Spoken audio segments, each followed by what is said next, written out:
All right, everyone, welcome to SEO This Week, episode 213. Thank you all for joining me. Interesting day today. Woke up and a lot of people in one of my groups that I hang out in was talking about WPX hosting. I don't know if you guys are using it, but apparently a lot of their sites that are hosted on that platform are down, including WPX.net. I haven't checked recently. Let me open it up, WPX.net.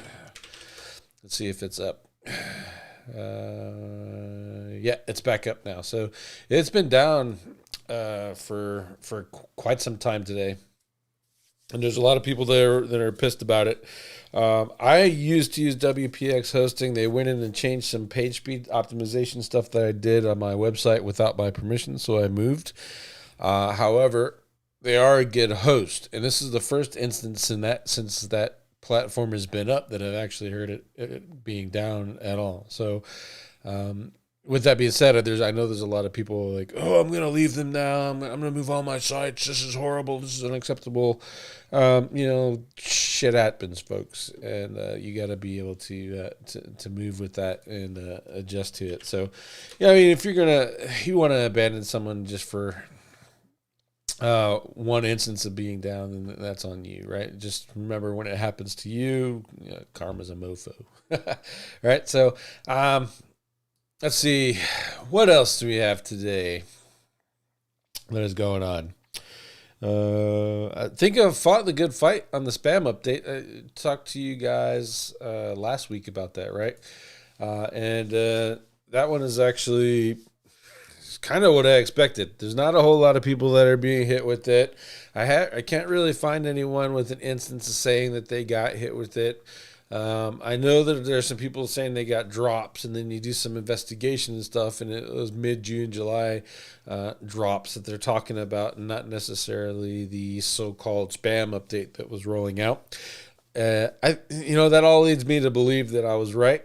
It might sound like a little bit of arrogance, but hey, if you're right, right? So I think that was targeting websites that are providing links, not getting them. I think that if those websites were linking to your website and you saw drops, it was probably akin to link decay versus, oh my God, the world is falling. And I think that Google is getting better at analyzing websites, not so much links. And to me, it just makes sense, right? So you go after the dealers, not the users, and it's a model to target. So I think it was already out. I think that some of the tests that we did at SIA in particular, James over at SIA is one of our testers. He found the Amazon issue, and I think that they announced it so that everyone else would start playing along now that thing is out, it's tested, and it's proven working in their eyes. So keep that in mind. Let's see. What else? Some good housekeeping stuff. I got those lower thirds here going. Hit the share button. Also, the phone is working, so you can call me at 800. I have to wait for the ticker. It goes so slow. 888-586-1680. 888-586-1680. The lines are open now, so you guys can call now if you want to. Otherwise, I'm just going to ramble on for a little bit. Also, you can reach me on Skype, clint.a.butler. I'll answer you with the phone. That should make everything a whole lot easier for us, and the audio is already set through there. I know Jeff is already connected. I just approved Jeff. And let's see. Yeah, that's it. It's just Jeff. That's good. So if you're in the live chat and you want to connect to Skype because you're like overseas, and Skype to Skype are free and I can answer on the phone. So in theory, it should work with my setup, and we'll be just fine. Just let me know in the live chat that you do it so I can actually look over and approve you as a contact so that you can call. Discord was the same way. So Skype, Discord, Slack, in this particular case, Skype or Discord were kind of off on the same boat. So that's just how it's going to be. Alrighty, so What's next? Speaking of things that are out, it says Rank Gear had some issues this weekend. There's a toll-free number one last time, 888-586-1680. With Rank Gear, what happened was we were having some save issues. So I don't know if I've shown this before, or at least portions of the software. So essentially what you can do is save your schema. So you can write your template or your blueprint or your, thing that you copy and make new things off of, whatever fancy name you want it, and save it. And then you can come back in here and load it. And so you just push the load button, find the one that you did. In this case, I did a test save function, and it loads that schema right back up for you. Well, we had an issue over this weekend as Google changed something in the browsers, and the API was blocking it, so that didn't work.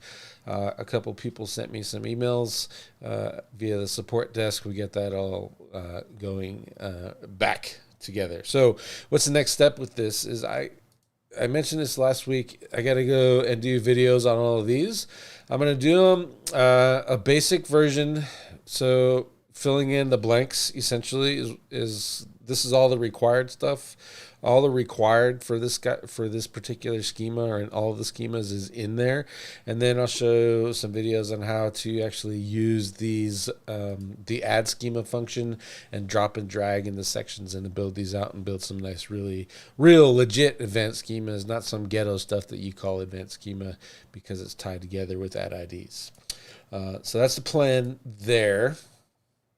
If you guys are using that and you ran into issues, now you know, and now you know it's fixed. It didn't take us very long to the team to identify that problem and get it done.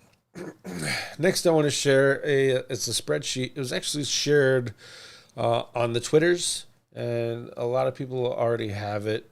I'll give a share link in the live chat, and if you're watching the recording, you can come check me out and or hit me up on Skype or whatever, and get the link to this Google spreadsheet. But essentially, it is a keyword research thing.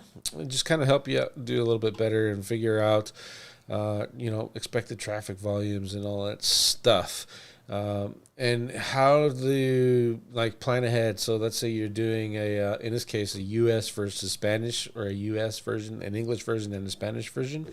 You can actually tie in and get the search volumes and all that stuff put together the right way. There's pages per language, so you can keep track of all that stuff, and your metadata patterns if you want to keep track of all that stuff. This is pretty interesting. One thing that I'm going to change off of this template is this average thing here. That's all fine and dandy to tell a client, hey, look, there's the average search volume.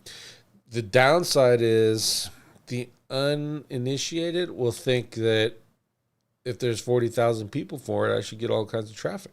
And that's not necessarily the case. So there's an estimated search volume. So you have this average search volume for the month, and then you get your estimated search clicks for one position, which is 26 to 29%, however you want to do that math.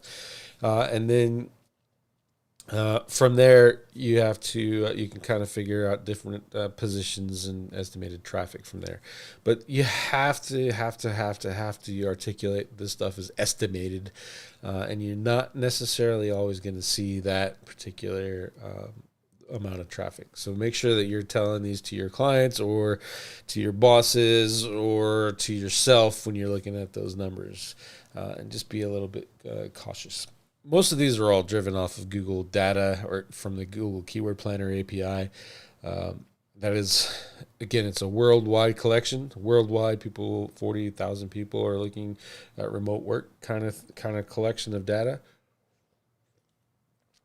So be aware of that. It's not always true. It's not always, you can do a lot of things to make that number go up and down based off of your location and your targeting, et cetera, et cetera. So there is that. Whew.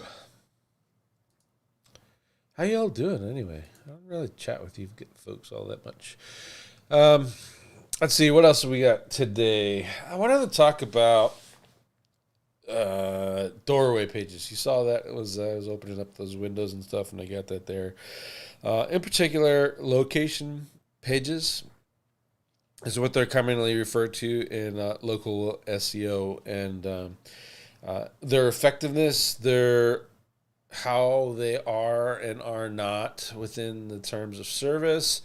Can they can how they can help and hurt your rankings overall, and that kind of stuff. So, it's a little background. What brought this on is I am actually in the it's a traffic think tank. I don't know if you guys know that particular group, but it's a paid membership, and you get a whole bunch of training in their back end, and then you get the Slack group where you can network with other people and ask questions and stuff. And I got it primarily for the Slack group. I think I've watched maybe 2 videos in the actual training center part.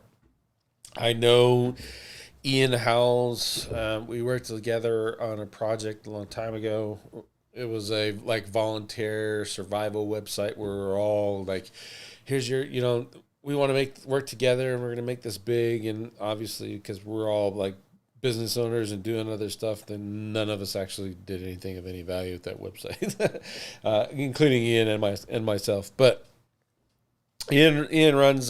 He's part of that. I think there's a foursome that does Traffic Think Tank. Nick Eubanks is one, and Matthews. I forget Matthews' last name. And then someone else, I believe. It may be 3, but I believe it's 4. Anyway, we're having a discussion because one of their members said that they got a client or took over for a client's website, and they had hundreds, as it was described, hundreds of city-specific landing pages on their website. They had recently got or saw a drop in traffic, and the primary drop in traffic was to the location landing pages. Should they delete these pages? Was the question. And Ian's response, and the response of a couple of the other members, so to be fair, it wasn't just Ian, said, "Oh yeah, you should delete those. Those are bad." Some of the arguments were thin content. Some of the arguments were it's a violation of Google's terms of service. Some of the arguments were that the person that's doing this could get sued. Ergo, you could get sued by your client because you did this because it's a violation of terms of service. And let's see, what is the other ones? There was a couple other things there. Oh, it's unethical to put these on a client's website. So my counter argument, I had to make a counter. I made a counter argument to this, and this one is that I would actually keep those pages. I would analyze using Quora, and I said correlation data using Quora. Use correlation data using Quora in order to determine the factors that I needed to apply for that particular niche based off of like the top 10, let's say the top 10 most competitive cities. And I'd make a template, and I would refigure the current location landing pages that they have. So assuming that the content is thin, you're going to redo the content inside of your template, and then you're going to apply that template to all 100 plus pages, and then you're going to apply the city specific changes that you need to do it, like Dallas to Houston to Austin, and so forth. And so that's and that method, it actually works. It works very well. If you guys remember, I was with Over the Top SEO, city SEO terms, and that's what I did. I picked Dallas, Houston, Boston, Miami, Phoenix, Seattle, and a couple other Los Angeles and San Francisco, I think, were the cities that I built the template off of. And just the templates alone, we are getting 480-ish city SEO top 10, if not number 1 rankings by using the location page model. And it's not something unique to me. Coalition Technologies, Insight. There's a bunch of other ones. You can look up any city SEO, web design thing thing and look at the agencies and do an analysis, and they're using these location pages.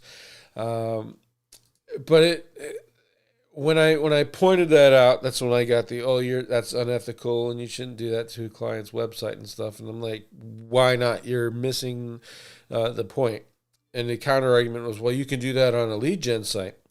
So it's okay to do this in a lead gen site and then sell the very same phone numbers to the client, increasing their marketing budget and reducing the value of you, versus helping them build their own race course, essentially, and create their own landing pages that is bringing in their own leads and getting them leads, traffic, and sales, which is what they hired you in the first place for. Because they might get sued. They won't, but because they might get sued. Because it might be considered a doorway page, which if you look at the definition of doorway page, landing pages, city landing pages are not it. And I'll highlight that little section right here. Where each result ends up taking the user to essentially the same destination. So you make a location page. Let's say you do this location page service thing. The page ranks for it, and then they land on it, and then it redirects with some kind of cloaking or just or meta refresh or whatever to go back to a primary converting page. That's a doorway page. Location landing pages are not it. So that's not an issue. The other one it could be Penguin because of links. We'll get to links in a minute. And then the other one was it's thin content. And I already said in my explanation here of how you get around that whole thin content concept, right? So I wanted to go over that, and I wanted to go over some examples that you can use and you can give to your clients or your boss or for your own peace of mind and go, hey, I can do these pages. And the reason is, one, it's not a violation of terms of service. It's not a violation of Google because we already showed that, right? We already showed it right here. Each result ends up taking the user to essentially the same destination. That's not what you're doing. And here's some examples of that. And you're not doing any of those things. You're making a page for a city because you offer a service in that city. And so it's your right to do your business thing, right? So the other reason that Google is fine with this is because they know that you're going to be offering a service in a city. It's probably logical that if you were offered it in another city, that it's going to end up being the same thing, right? So if I offer plumbing, this is an example just because I'm on it. If I offer plumbing in Phoenix, and that's how I got here, plumber in Phoenix, and I also offer plumbing in Scottsdale, and I know that my Phoenix page is not going to rank in there. This page is optimized for Phoenix. It's not going to rank in Scottsdale. I could create a location page, and I would change from Phoenix to Scottsdale. And Google is smart enough, especially in local, to know that you're not going to rewrite your entire services list just because you offer this in two different places. If you offer services in Phoenix, you're probably offering the exact same service in Scottsdale. And Google's cool with that. So you can do this and you can create these location pages and not really always change all that much. In here, I would take that address out. I would, fix the Phoenix and move it over to Scottsdale. Same thing here. You wouldn't really need to do a whole much. Essentially, you just find the instances of Phoenix, and change them over to Scottsdale. And there's only 5 on this one. So that's really good. It's number 1 position with only 5 instances, and knock that out. So let's look in the source code and see if that's the same. Phoenix 23. There's actually 23 instances of Phoenix in the source code. So that's, there's some schema. It's not too bad. Well, it's kind of generic schema, but it works. It's increasing the density of the page, right? Let's look at it from one more perspective. We'll look at it from the DOM. And Phoenix again, 85. And most of that is kind of duplicated. I'm seeing if there's anything hidden in here. Some Phoenix. There's a lot of code in this website. Bunch of Phoenixes down here. That's pretty good. Okay, so essentially you got 5 at front safe facing, 23 in the back where you got to change from Scottsdale to Phoenix. Let's see. Hold on. Let me show this one. I don't know why you got blocked. Whatever. Oh, because you said cucks. What's wrong with you? Dude, these wannabes crying about Google Turnus are like cucks who end up with VIP champagne room freak out when the lovely lady offers $200. That's pretty funny. Oh man, now you threw me off, jerk. So where was I? Oh yeah, Phoenix to Scottsdale. So we're moving this. We go to Phoenix to Scottsdale. Well, guess what? There's also Tempe, Mesa, Goodyear, Buckeye, all kinds of other cities that are part of the Phoenix metropolitan area because of proximity. Because Google knows the proximity, and they want to show services. In theory, they want to show local businesses that are actually servicing that area in that local business. So you create local temping plates, and because you are creating these pages. For the same service, Google expects you to not do this. Now, what about if they're thin content? Well, let's define thin content. So we go over here. This is Freedom Boat Club. And if you don't know what this is kind of think of it like Airbnb for boats, I guess is the easiest way to put it. You go in, you join this club, and then you can go to all of these locations and you can put a boat on reserve for you, and you can go to town with it. And in this case, like here's all these boats, right? So I'm in the part of this club. I know I'm going to go to, where the hell am I? Salcedo, California. And I want to have a nice, good time on the ocean. So I get the 25-footer Sea Ray and I can reserve it. And because I'm in the club and I'm paying the monthly dues, it's all taken care of. And there's a franchise program behind this. So this particular Saucedo location is actually owned by a franchisee. Whereas if I go to that's Saucedo, there's a San Francisco Bay one. This one is a different one. So it's a different franchisee. So each one of these franchisees would have a page of their own. But if you notice something really particular is that these are damn near identical with the exception of the boat inventory. The franchisees have to buy their own boats. So you look here, I'm going to put that there. And I'll put that there. And you can see, I want to make this so.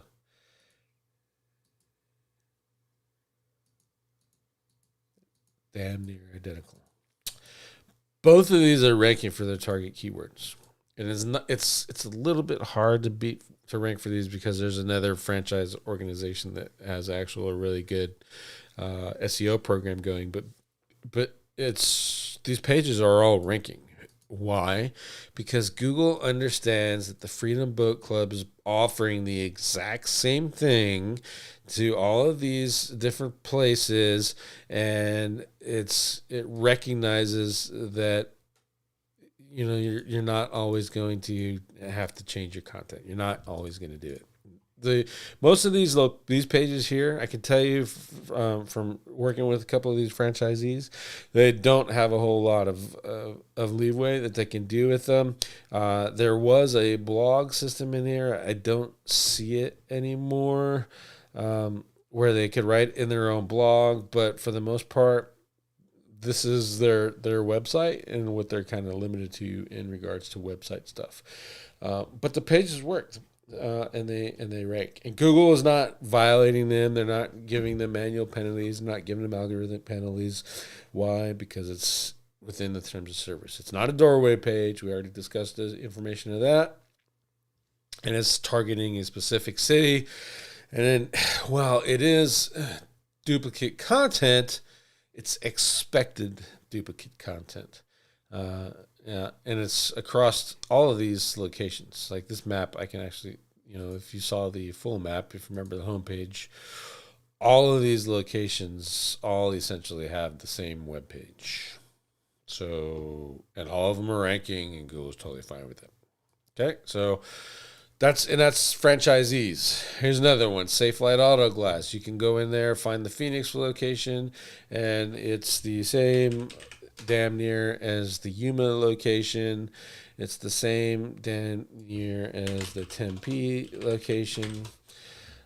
Let's see. Oh, maybe they don't have a Tempe location. Let's see what else. What else do we have?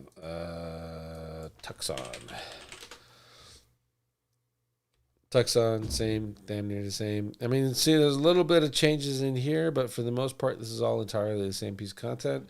One thing they are doing that's smart with this, I recommend if you're gonna try that, if you want to do these kind of pages, is if you have individual Google My Business maps for each location, use WP Business Reviews and import the reviews just like these guys did here onto your page. And there's unique content that's already thrown on there. You're not even writing it. Your users are doing it for you, and it validates some of this other stuff.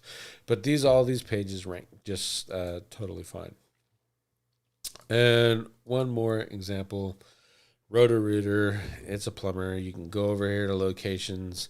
You can click on any one of these if you want to. Let's open up a couple of them. Find a Roto-Rooter in Alaska.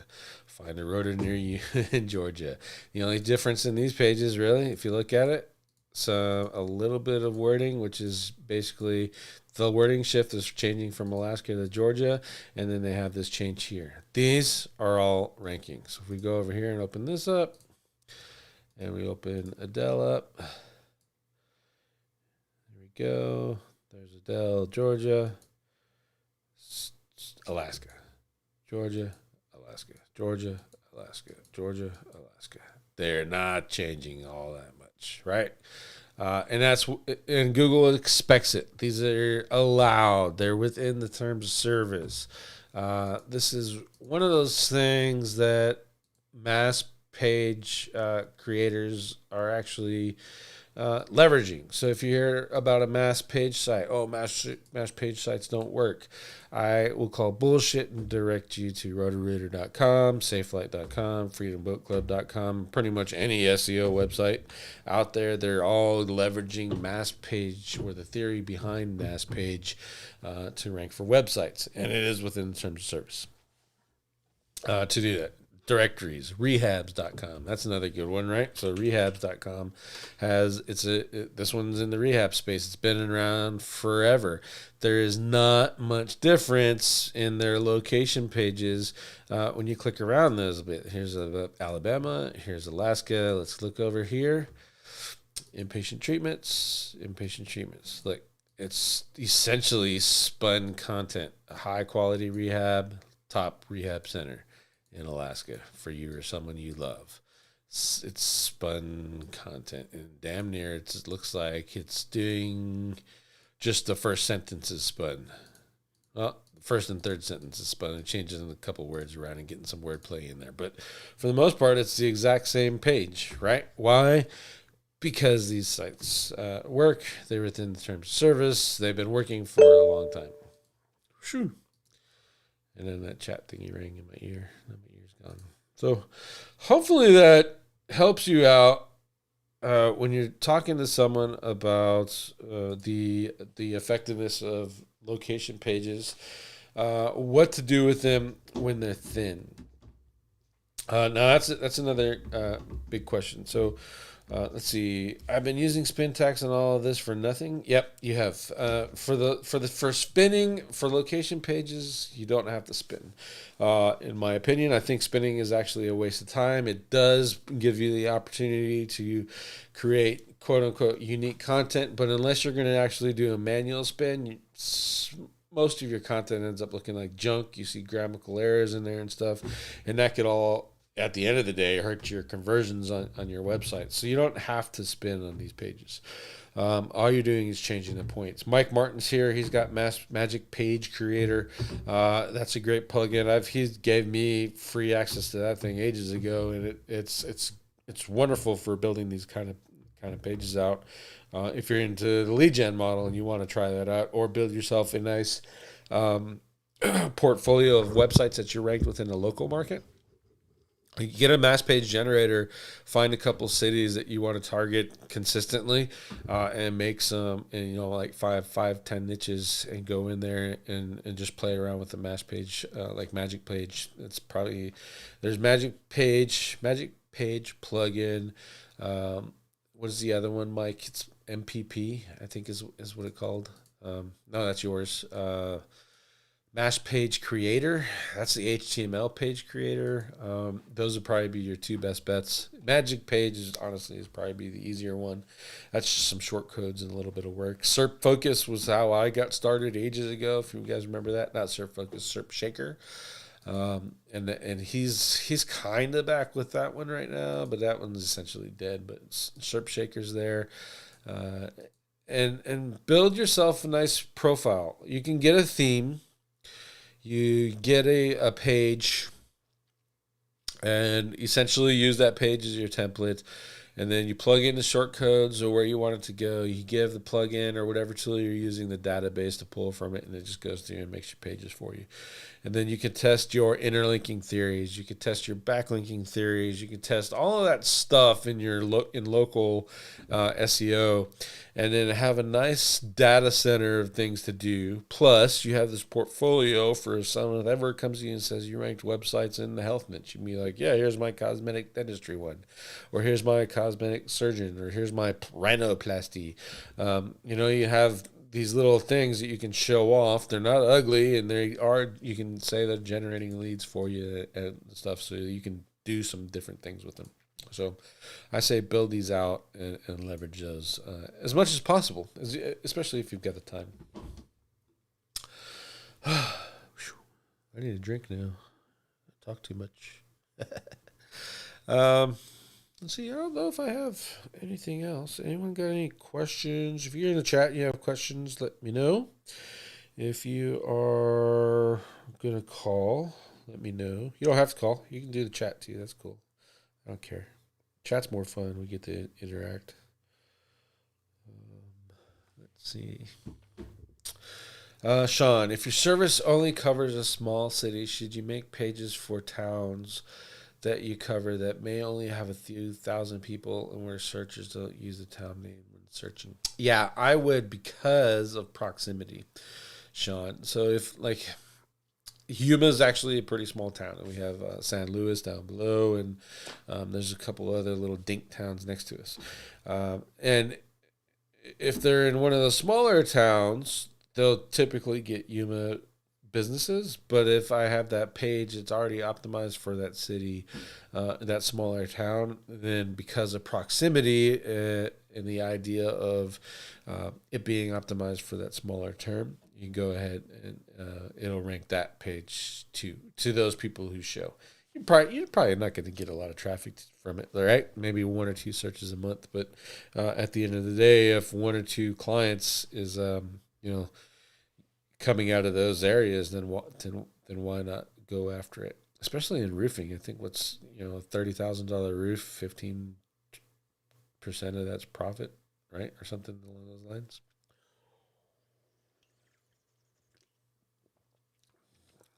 Jeff, on Google's doorway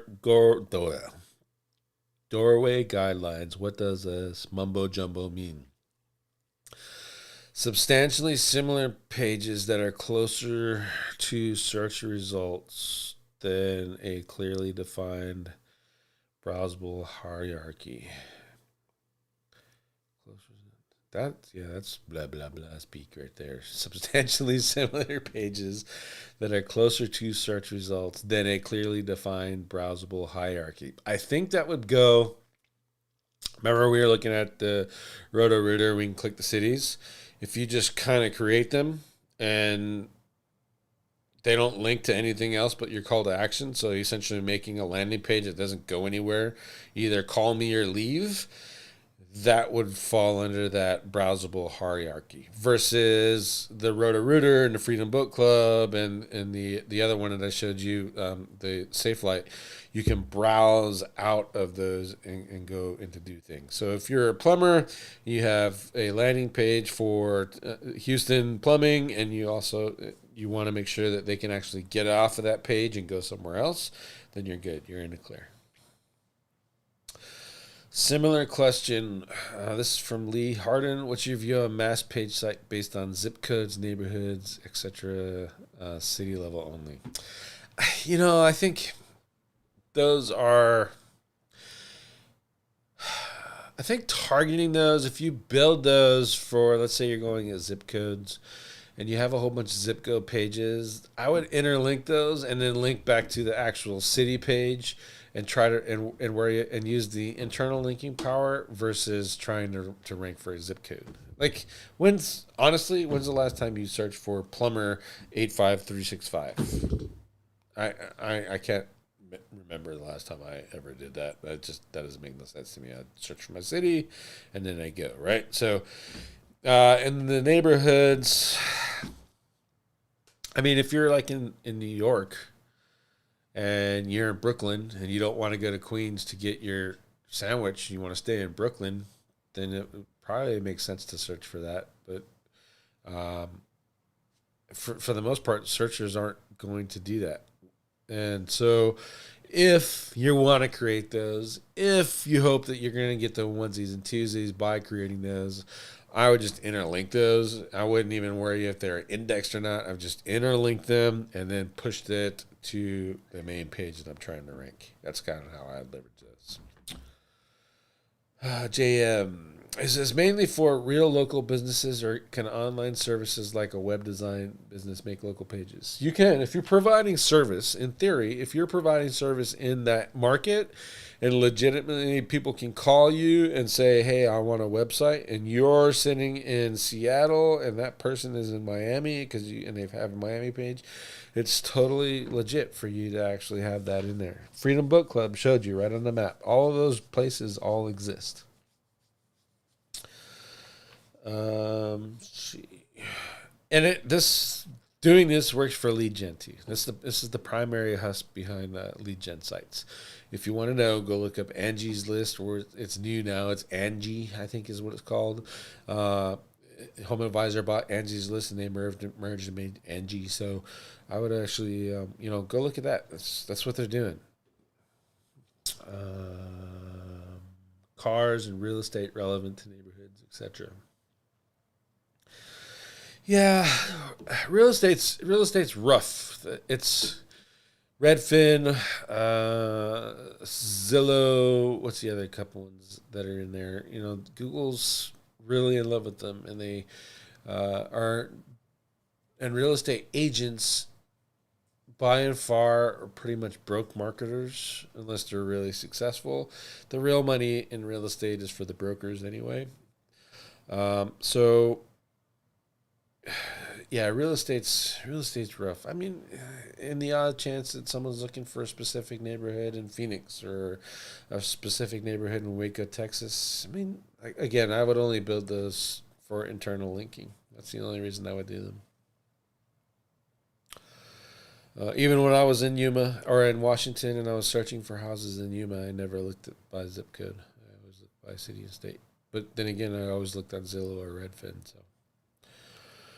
Let's see. Do you ever use KML files for local data via schema? Any value? I haven't tried that. I know what you're talking about. I was making KML files. I based off of some ideas that Marco from Semantic Mastery had, and I was using Google. What the hell is Google Planet or whatever? Fuck that software is called. Google Earth Pro. Jeez, Google Planet. Where did I come up with that thing? And I was using those for a while, and it's fine. But for the most part, for my schema, when I'm actually doing the location stuff, I go into the same as, about, and mentioned, and area served. And that's how I tie in my cities.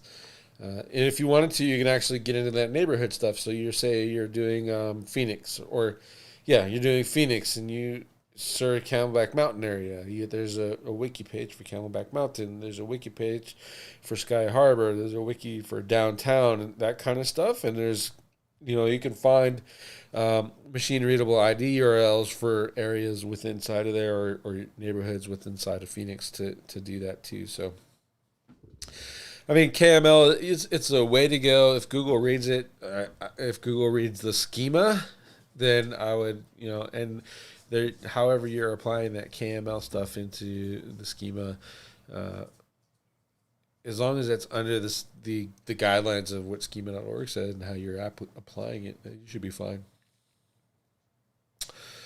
Joseph McLeland, do you like to use expired names or new ones for lead gen sites? It's kind of a mixed bag for me. I don't go into auctions and a lot, because there's always someone there driving the price up. Expireds are fine if you can find good ones, but you got to be in the right frame of mind and watch them and define loosely what a good one is, because the real good ones are picked up by the domainers that are going into the auctions and jacking the prices up so that they can turn around and resell them. Nothing wrong with that. It's a business model. It's theirs. But as a if if I can start off with a new one, I'm just totally fine with that. I bought a new one that I don't remember if you guys remember. Probably a year ago, I was going to make a follow along series for SEO this week. Paul Foster Roofing, and I just got bored with it. I really got bored with it because I was dumb, and I was like, hey, let's try it with Divi, and that just pissed me off to no end. So I deleted the whole site and walked away from it. But that would have been a lead gen site on a brand new domain. That would have been just as fun. Following on from Joseph's comment, any recommendations on drop capping services software? Spamzilla is the one that I got right now. Spamzilla. And then there's a SEO.domains. Let me see. Make sure that's the right one. Yep. SEO.domains is the other one that I use. I'll show you so you know that you're on the right page when you find it. And there's an email list. There was when he was just starting out. He's gotten pretty famous now, but there's an email list that he sends out to, and you can actually go through and filter all of them out and stuff. So, and the other one I was talking about is Spamzilla. It's essentially like Register Compass. You come in here and do your thing, and you can filter through and stuff, or you can just use these guys. The other one, honestly, I'm totally honest, is ODYS. I'm sure there's plenty of people tired of hearing and seeing about ODYS, but I've heard nothing but good things about them. I just haven't been in the market to buy any websites. So, is a GMB page necessary for these city rankings? No, not at all. As a matter of fact, GMBs it's a nice to have. They do generate phone calls when they're up, but you do not have to have those for organic.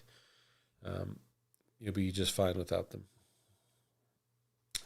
Let's see, Rafael. What do you think to send some backlinks to CID? I'll tell you that we've done it on purpose using backlinks. We spent $5,000 for backlinks. We linked to a GMB CID, and it didn't do anything at all. We're going to replicate that test in SIA. It's actually in the Trello board. I just got to get it out and try it again, but it didn't work. It didn't work at all. It was zero help whatsoever. I mean, when you spend $5,000, you're going to see one way or the other, right? It's going to be something. It didn't help whatsoever. What's another one that I've used? I've used Traffic to rank GMBs. CTR Traffic in particular, Jimmy Kelly's was a system that was going for a while. As with all of the traffic techniques that I used for CTR, as soon as you stop sending the traffic, it's gone. You lose it, that ranking position. And another thing that I noticed is if you use CTR to boost a map and then it drops and then you send CTR back to it, it won't move again. Google's already like, it's kind of like algorithmically, onto you, pal. And it will keep your rankings down no matter what you do to that map. So, you can mess around with CTR if you want to. But I don't think around with CTR. There are some things that I got a test in SIA that we did, and I released that 3 months ago, I think it was. We were using YouTube, and if you're you're actively using YouTube a lot while you're in there. If you have a whole bunch of maps and stuff like that, switch around the location information and tie it into your GMB. I put 50 videos, I think it was, on the SIA channel. We were releasing a whole bunch of tests, and I tagged my Phoenix map, and it went from like 40 to 9. I think it's sitting at 9 now for Phoenix SEO. And that was just leveraging YouTube. What will knock it up past that? I don't know. I'll have to mess with it some more. Maybe I'll do some embeds and stuff and see if we can get it into the top 3. Probably a magicpr.net. That's a good embed, and they built some links. He builds links to that stuff, and that was always working really well. As long as I can get it into the top 10, hit it with the magicpr.net, and then it would be off to the races from there and get into the local pack. But we'll see how that works out. I'll write that up or I'll show you guys about it. But the YouTube thing, that was just kind of a happy accident. I was just like, hey, I wonder what would happen if I kept doing this, and it ranked it up. When you say tag in YouTube, how in the description? No, when you create a video in YouTube or you upload it, and you get past the general settings, it'll say recorded when, and then recording location. So recording date, time, and then recording location. In the recording location, start filling out your business name, and your GMB will auto-populate in there, and you just select that GMB, and it automatically associates it with the 2. I can tell you that I've been doing it in my own channel pretty religiously with every video I uploaded. It had 0 effect. When I did it in the SIA channel, that's when I got the maps ranking boost. So I don't know why that would be. Like, my channel is associated with my business, so why wouldn't I why wouldn't my map get credit for the videos that I'm putting in my channel? I have no idea. But if I made a video and I gave it to you, Christopher, or Raphael, or Sean, and said, upload this into your channel, tag my location, my GMB as a recording location, then for some reason I get credit for it, which is, it's kind of interesting. Maybe a trade videos syndication service for maps ranking might be the trick. But there was no other, same IP, same computer, same browser.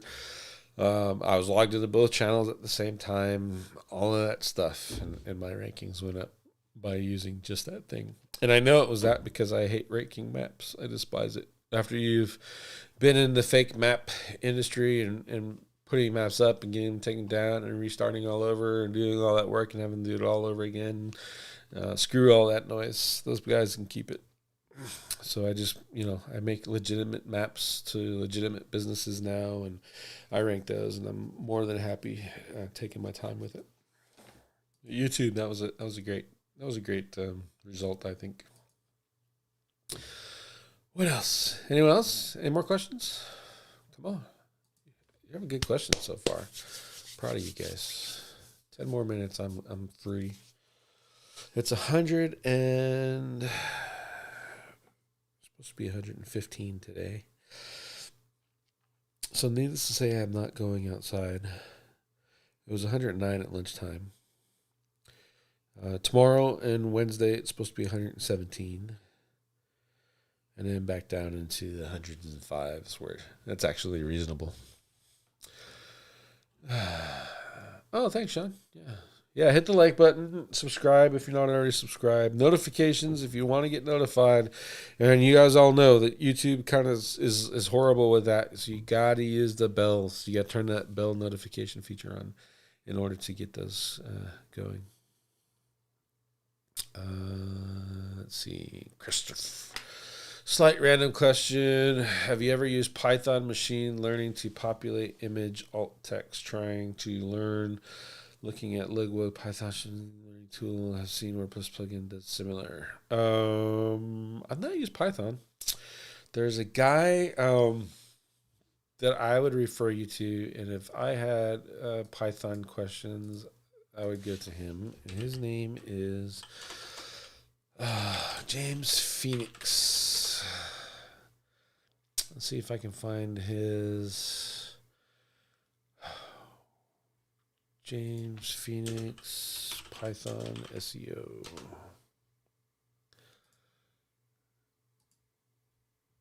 I think this is his website. Yep. Understandingdata.com. I'll show you so you guys can see. James Phoenix, understandingdata.com. I found him in, it was either in Big SEO or the Online Geniuses. Both of those are free. That's how I found him. You can find him on Twitter. He was actually creating a whole bunch of tutorials about using Python. And he was giving them away for free. And then he stopped doing it. My guess is honestly, there's no money in doing stuff for free, right? And it just got to be really bigger than he thought it was going to be. He was going to make a whole project about it, or a whole series about these different things you can do. See, scraping, what is web scraping, and all that stuff. He was going to do that all with Python, and he just kind of stopped. My guess is he might have just got busy. But anyway, find him on Twitter, find him on the Bookface or whatever, and ask him. He's where I would go to if I was looking for help with Python and SEO. Let's see. Any other good PR services for SEO to recommend? Not really. I've heard some. I know a lot of people have mentioned Quantum. I think he renamed it. I've heard some interesting stories about Quantum. Mainly, I know now who their network is that publishes for them. There's only like 50 sites in there. It's not a very good network, so I wouldn't even bother with that. I used Press Advantage. Press Advantage was just fine. A little bit more expensive. So if I'm going to pay the amount of money that I would pay at Press Advantage, I mean, you could do it. You could buy less PRs at Magic PR, but get all that link building and stuff behind it to make the PRs useful, or you could spend a little bit more money, get 12 PRs or 10, whatever the new deal is, written for you, and then you have to boost them all yourself. So just kind of think of it that way. So in my opinion, when I'm ready to do PRs, I'm just going to use Madge. That's the easiest thing for me. Thank you, Clint. Super useful. Struggling with Python? I'll show you what I'm struggling with. Here's mine. It is right there. Oh, yeah. I'm showing the screen. Duh. Right here. Java. I went full retard. So I was going to hey, I want to learn Python. And then I decided, you know what? I want to learn Java. Thank you, Ted Goodbye. Set me down that road, so I'm learning Java. Let's see, and it's really so I can make my own tools. That's kind of why I wanted to learn that. Let's see.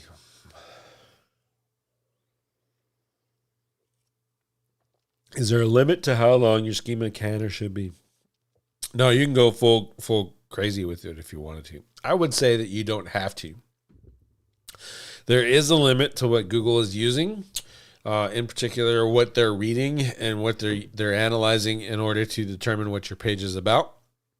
I can tell you that I have some more tests coming where I can show that Google is not actually reading your schema and making that part of their criteria to rank a page. So if you have something, let's say you have local business schema, and you have disambiguated description written in there, and you have this phrase with a alternate phrase for your keyword. So to keep it simple, you're trying to rank for Phoenix SEO, and inside of the disambiguated description, you put SEO Phoenix.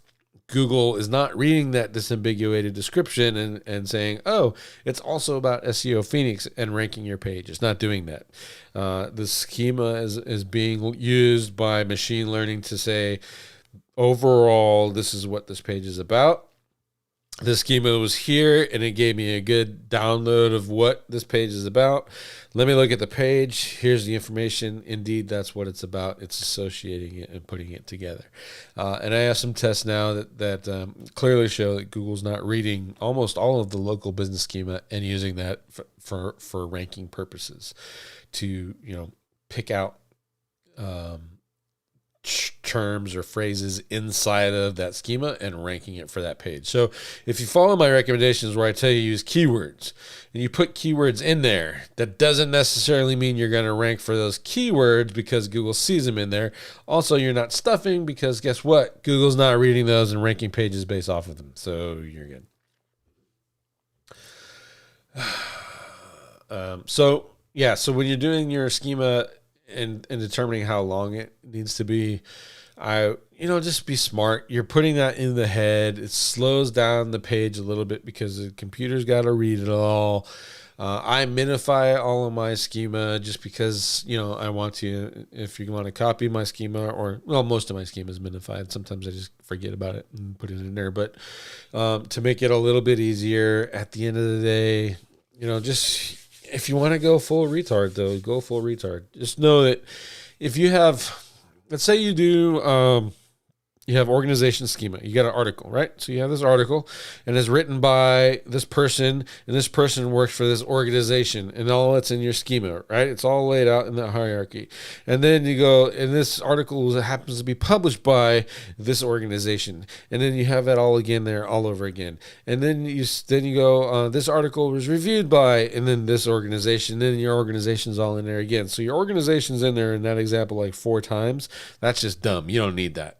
You don't need that at all. You're not doing anything whatsoever by repeating that over and over and over again at all. There is no testing data that says that works anywhere.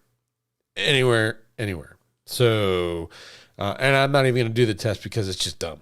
Why would you need to repeat that over and over and over and over again? It's just dumb. So, that's a common sense thing in how to write your schema, and I've taught that in What Ranks before.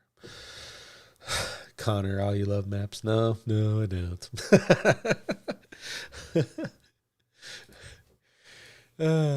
I work with Connor. Yeah, he likes his maps. I hate maps. I really do. I can do some stuff and I can rank them and nudge them up and stuff, but I absolutely hate dealing with maps, especially fake maps. Real businesses, no problem. Get some good photos, do some good reviews, keep the engagement up, get them ranking, and then the CTR is going to hold them there for the rest of your days until you close your business or until somebody makes a fake map, because making fake maps is easy and takes over your spot. But for the most part, it's really cut and dry. But there are theories, and using the on page and stuff. And what was it? Who was it, Connor? You went through his training. Brian Willie. And he had that map slipped off thing. And I think that was probably, he sold that as maps, but what he kind of missed the boat on is that was like the ultimate on-page SEO or on-site structure for local business training there was. And to me, when I took that training, I didn't get any maps rankings following his thing, but my organic stuff just went off the chain because of the silo structure and all that. And he wasn't even promoting it that way, and I don't even know if he understood that that's what he created. I haven't been involved in anything that he's done it in quite some time, but I made most of my SEO SOPs based off of ideas that came out of that course, came out of OMG, Bring the Fresh, and a couple other Nano something by Peter. What the hell is Peter's name? Nanosense, but I can't remember Peter's name. I combine those, and that's kind of where my SOPs come from, and where my ideas on and thoughts behind SEO arise. And maps, man, I just hate them. I hate putting all that work in, knowing that some dude or some dudette can go in and just find my map and mess around with their Google IDs or Google accounts and get my map taken down, and then I gotta somehow take my camera around my office building or whatever and show some dude or do that in India that I'm legitimate. That just pisses me off to no end. that's my rant. Okay. Any more questions? If not, that's been an hour. I appreciate all you guys. That was a good show today. We didn't get no call-ins. You're all chicken. I even had the Skype working, but no, you're all chicken. That's all right. Shy, you want to be shy.